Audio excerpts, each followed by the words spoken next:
प्रधानमन्त्री केपी शर्मा ओलीले देशवासीको नाममा सम्बोधन गर्ने अनि प्रधानमन्त्री र चिनिया राजदूत बीचको सम्बन्धको बारेमा झुठो खबर फैलाउने भारतीय च्यानलले गल्ती गरेको स्वीकार गर्दै माफी माग्यो। नेपाल के बुजुर्ग पीएम खड़ग प्रसाद ओली इस उम्र में दिल दे बैठे। दिल की सौदेबाजी में वो एक हनी ट्रैप में जा फंसे और भारत नेपाल के संबंधों का सौदा कर लिया। जिससे किसी की भावनाएं आहत होती हैं तो हम उसे स्वीकार भी करते हैं। भारत और नेपाल के संबंध हमेशा मैत्रीपूर्ण रहे हैं। प्रधानमन्त्री केपी शर्मा ओलीले देशवासीको नाममा सम्बोधन गर्ने भन्ने कुरा उनका प्रेस सल्लाहकार सूर्य थापाले जानकारी गराएका छन्। आदरणीय दिदीबहिनी तथा दाजुभाइहरू, आज म यहाँहरू समक्ष देशका विभिन्न भागमा आएको बाढी, पहिरो र प्राकृतिक विपत्तिमा परेका जनसमुदायको धनजनको क्षतिको पीडाका साथ उपस्थित भएको छु। केही दिन यता देशका विभिन्न भागमा अविरल वर्षाका कारण आएको बाढी र पहिरोले पुर्याएको क्षतिको जानकारीले मलाई स्तब्ध र दुखित तुल्याएको छ। गत जेठ 31 गतेदेखि असार 26 गतेसम्म देशका 11 जिल्ला बाढी पहिरोबाट प्रभावित भएका छन्। हालसम्म पर्वत, बजाङ, गुल्मी, लमजुङ, कास्की। त्यस्तै भारतीय मिडियाहरूमा प्रधानमन्त्री र नेपालका लागि चिनिया राजदूत बीच प्रेम सम्बन्ध भएको भन्दै कपोल कल्पित र बनावटी भिडियो प्रति भारतीय च्यानलले माफी मागेको छ। भारतको जी न्यूज च्यानलमा प्रसारण गरिएको सो कार्यक्रमप्रति नेपालका सबैजसोले विरोध गरेका थिए अनि भारतीय समाचार च्यानलहरू नेपालमा बन्द गरिएका थिए। भारतको सरकारी च्यानल दूरदर्शन बाहेक अरू सबै च्यानलहरू नेपालमा बन्द भएपछि सो च्यानलले यसरी माफी मागेको हो।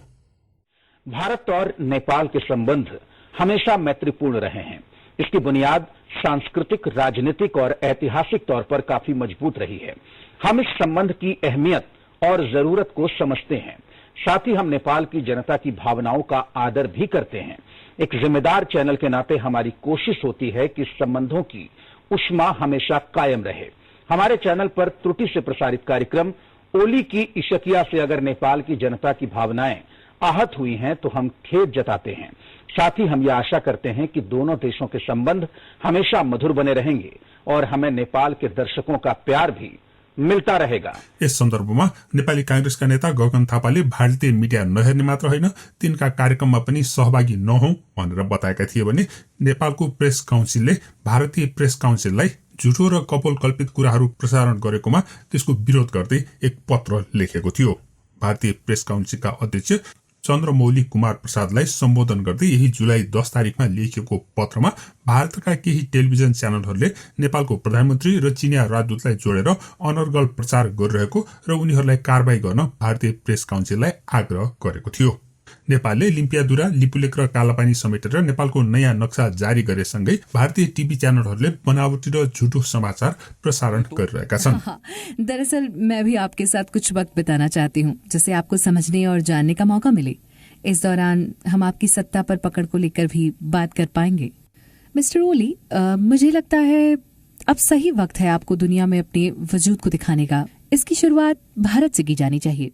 भारतीय मिडियाले नेपालको बारेमा टिप्पणी गरेको यसअघि अर्थ तथा संचार मन्त्री युवराज खतिवड़ाले पनि कानूनी तथा राजनीतिक उपचार खोज्न सकिने प्रतिक्रिया दिएका थिए। अस्वस्थ र हाम्रो राष्ट्रियता, हाम्रो सार्वभौमिकता र नेपालीहरूको स्वाभिमानलाई आँच पुर्याउने किसिमका समाचारहरू सम्प्रेषण नगर्न हामी अनुरोध पनि गर्छौं सबै मिडियाहरूलाई। त्यो मानेमा अरू छिमेकी मुलुकका मिडियाहरू पनि पर्छन्। यसको पछाडि अब हामीले कानूनी उपचार खोज्नुपर्ने कुराहरू पनि हुन्छन्। त्यस्तै प्रधानमन्त्रीका प्रेस सल्लाहकार सूर्य थापाले भारतीय मिडियाको गतिविधिप्रति आपत्ति जनाउँदै चेतावनी समेत दिएका थिए। भारतका लागि नेपाली राजदूत नीलाम्बर आचार्यले भने यसबारेमा कुनै ठोस कार्य गरेको जानकारी दिएका छैनन्। दिदीबहिनी तथा दाजुभाइहरू, अहिले कतिपय राजनैतिक विषय र सन्दर्भहरूप्रति जनताको ध्यान अवश्य तानिएको हुनुपर्दछ। यसैबीच भारतीय मिडियाहरूमा जे जस्तो समाचार आए पनि नेपालमा चिनिया राजदूत हाउ यान्सीको सक्रियता भने बढ्दै गएको कुरा साँचो नै हो। चिनिया राजदूतले राष्ट्रपति विद्यादेवी भण्डारी र प्रधानमन्त्री केपी शर्मा ओलीलाई भेट्नुका साथसाथै प्रचण्डलाई त दुई पटक भेटिसकेकी छिन्। त्यस्तै माधव नेपाल र झलनाथ खनाललाई पनि उनकै निवासमा पुगेर उनले भेटेकी थिइन्। चिनिया राजदूत यान्सीले गत वैशाखमा यसै गरी सक्रिय भएर नेकपाभित्र भएको विवाद मिलाउन भूमिका खेलेकी थिइन्। त्यसबेलाको विवाद भारतले निम्त्याएको थिएन, त्यसैले सजिलैसँग सुल्झिएको थियो। अहिले पनि भारतले भित्री रूपमा चलखेल गरिरहेको हुनाले समस्या सुल्झिने सम्भावना कम भएको बताइन्छ। प्रचण्ड लगायतका नेताहरू झुक्न नचाहनुमा भारतका गुप्तचर संस्थाहरूका प्रतिनिधिको नेपाल बसाइले ठूलो भूमिका खेलेको जानकारहरू बताउँछन्। Indian news channels have been taken off air from across the Himalayan country.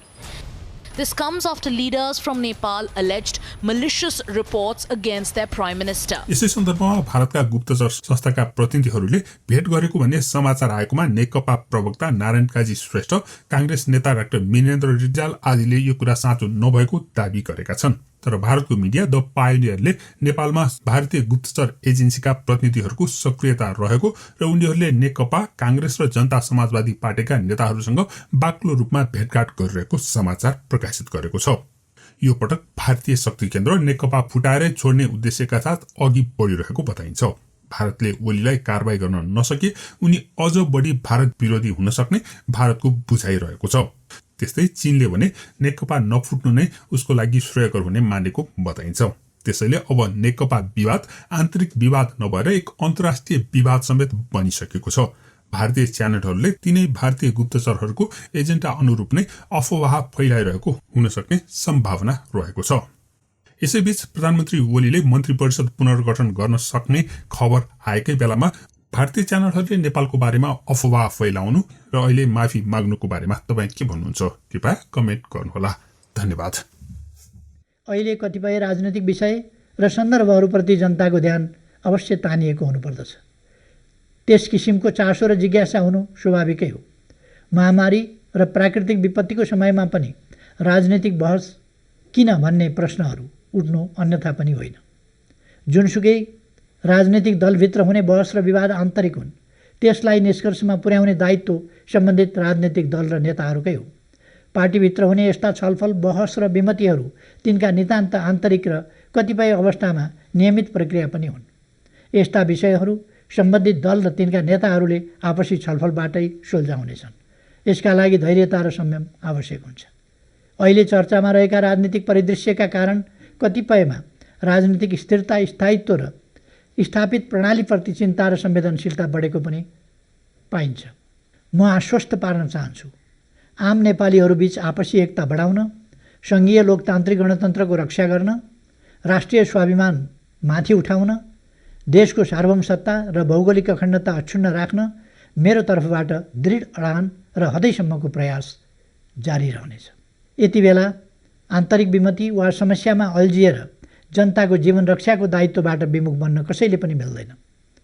मैले पहिले पनि भनेको छु, रोग र भोगबाट देशवासीलाई जोगाउने दायित्वबाट सरकार कुनै पनि हालतमा पछि हट्दैन। त्यसैले मेरो र मैले नेतृत्व गरेको सरकारको सारा ध्यान र सम्पूर्ण प्रयास महामारी र विपत्तिमा परेका नागरिकको जीवधनको रक्षामा केन्द्रित छ र रहनेछ। धन्यवाद। भारत नेपाल के बरसों पुराने संबंध, अचानक से उन संबंधों में दरार आने लगी।